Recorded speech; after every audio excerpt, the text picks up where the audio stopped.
বেলা করি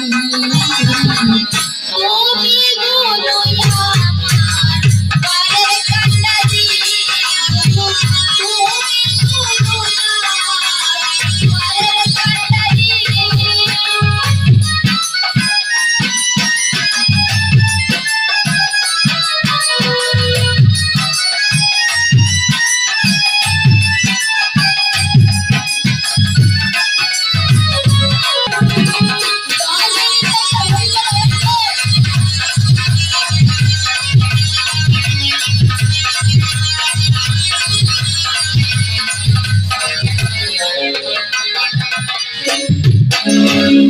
নদীর কিনারায় যাই কত ঢেউ লাগে গায় আই কি করি গুরু কানে বাজছে না গুরু আই কি করি গুরু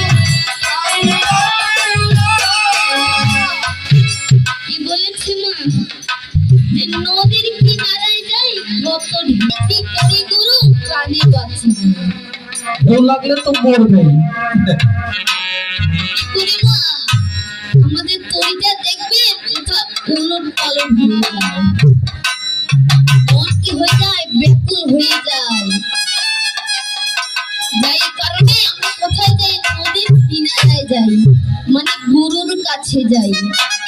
সঠিক নিয়ম নীতি জানার জন্য কোথায় যাই? গুরুর চরণ আশ্রয় করি। কিন্তু আমাদের মনে না কষ্ট জাগে। কি কষ্ট জানেন? আমরা তো গুরু আশ্রয় করি, কিন্তু গুরু আশ্রয় করার পরও আমাদের মন পরিবর্তন হয় না। যার কারণে আমরা গুরু আশ্রয় করি সেটা কিন্তু আমাদের হয় না, যেমন মন তেমনই থাকে। তাই আমার দুই গুরু আছে এখানে উপস্থিত, তাদেরকে আমি প্রশ্ন করতে চাচ্ছি যে কোন গুরু ভজলে এই মন পরিবর্তন হবে, আর কোন গুরুই বা ওই গুরুর কাছে নিয়ে যেতে পারে। সেটা আমাকে বলেছে মা।